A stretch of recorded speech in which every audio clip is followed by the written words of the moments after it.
호텔방은 쾌적하고 안정성까지 확보할 수 있다라는 발언에 대해서 누리꾼들이 조선일보, 중앙일보, 서울신문 등에 이런 반응이 보도되고 있습니다. 호텔방에 대한 누리꾼들의 반응 함께 보시죠. 꼭 홍남기, 김현민부터 들어가시라.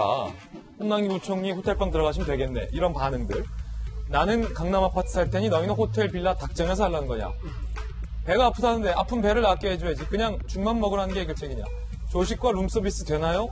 이러다 캠핑장에서 살라고 하겠다. 라는 실제 반응이 조선일보, 중앙일보, 그리고 서울신문 등에 오늘 보도되고 있는 것 함께 하고 보고 계십니다. 야당, 그리고 정의당 등도 일제히 정부를 비판하고 나섰습니다. 들어보시죠. 호텔방을 전월세 주택으로 돌린다는 또 보도 못한 호텔 찬스로 혹세 무민하는 것을 보고 실소를 금치 않을 수가 없습니다. 민주당은 더 이상 민심과 싸우지 말고 지금이라도 실효적 있는 대책을 마련해야 할 것입니다. 호텔 등 숙박시설을 리모델링 한다고 하더라도 3인 이상 가구는 언간 생심, 세간살이를 이고 살아야 합니다. 사실상 1, 2인 가구를 대상으로 하는 것인데 이는 21세기형 쪽방촌을 만들겠다는 것입니다. 김현미 국토부 장관이 먼저 체험을 해보고 정책 여부를 판단할 것을 권합니다. 집을 사지도 못하고 팔지도 못하게 만들어 놓고 폐업한 호텔방을 고시원 수준의 월세방 여관으로 만들겠다는 정신 나간 정책도 이제 더 이상 눈뜨고 못 보겠습니다. 여기에 유승민 전 대표도 가세했습니다. 이걸 전세대란 대책이라고 내놓았나? 문재인 대통령은 아직도 국민들이 절실하게 원하는 내 집 마련의 사다리를 조금도 이해하지 못하고 있다. 호텔방 공공전세 이게 국민의 꿈이고 희망인가? 라고 비판을 했고요. 어제 국민의힘의 김종인 위원장 뒤로 이 백드롭이라고 하는데요. 이런 문구도 포착이 됐습니다. 부동산 안정될 것이라는 문재인 대통령의 발언을 쌍따옴표로 인정해놓고 그 밑에 새파란 거짓말이라고 제1야당 국민의힘은 백드롭을 통해서 이렇게 비판을 하고 있는 대목도 함께 보고 계십니다. 김광삼 변호사님, 자 어떻게 보십니까? 아까 여러분이 얘기했지만 일단 부동산 정책을 발표하면 물론 시간적 두고 할 수도 있지만 바로바로 전세값이 됐건 부동산값이 폭등을 하잖아요. 근데 정부 정책이 근본적으로 잘못됐다는 것을 인식을 좀 해야 한다고 보고요. 이번에 물론 아까 윤태현 시장이 말씀하신 것처럼 근본적인 것은 아파트 관련된 전세 문제거든요.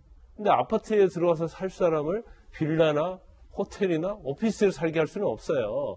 지금 아직은 그 부분에 있어서는 지금 전세난이 일어나고 있지는 않거든요. 근데 그 부분을 중점을 둬서 뭔가 앞으로 많이 공급하겠다.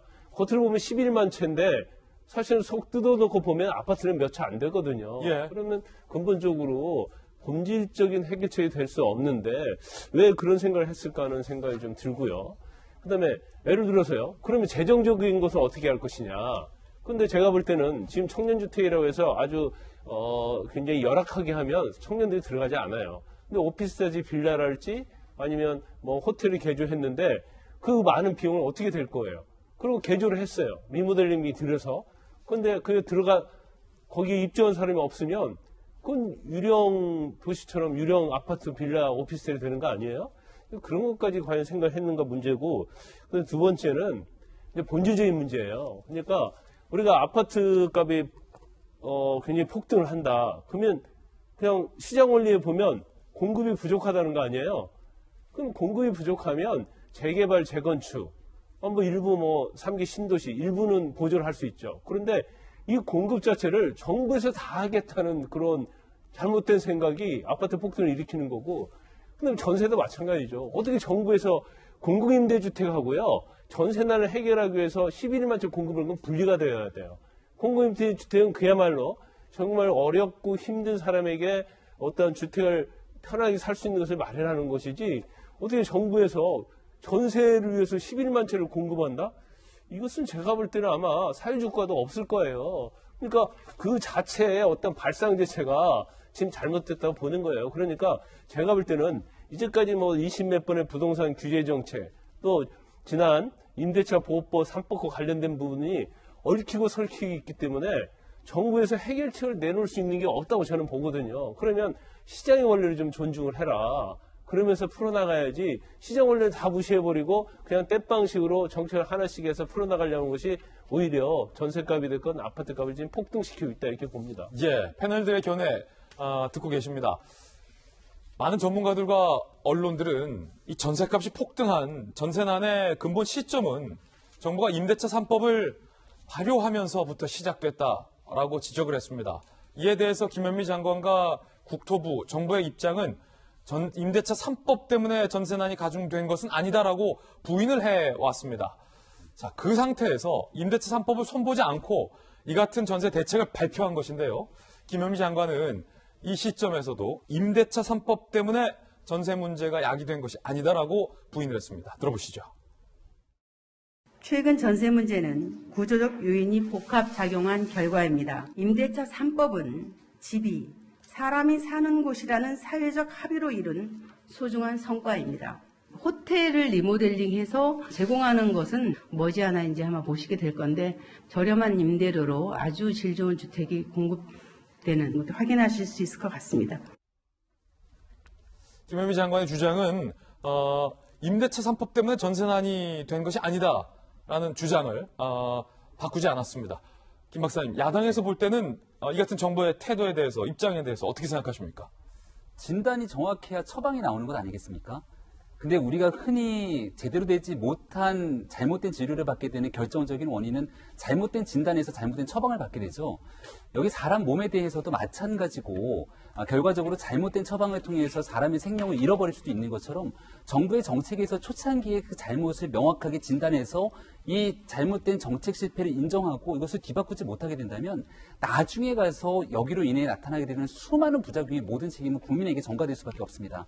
임대차 3법 책임이 아니라고 김현미 장관은 얘기하고 있는데 이미 전문가들 입장에서는 수차례 임대차 3법이 통과되기 전부터 문제를 지적한 바 있고요.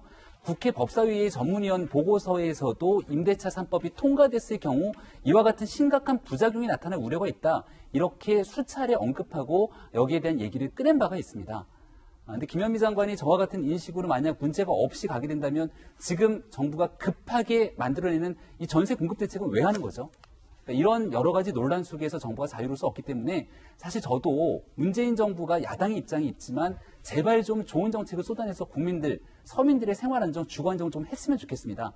지금이라도 김현미 장관이 여러 가지 조금 폭넓게 마음도 좀 열고 세상에 나가 있는 서민들의 목소리도 좀 귀를 기울이고 야당과 협조할 부분도 협조하면서 임대차 3법의 부작용들 고칠 수 있는 법령 개정하는 게 필수적이기 때문에 너무 한쪽 방향으로만 생각하지 않았으면 좋겠다라는 말씀 꼭 드리고 싶습니다. 예, 정부의 발언과 또 야당의 생각 직접 들어보셨습니다.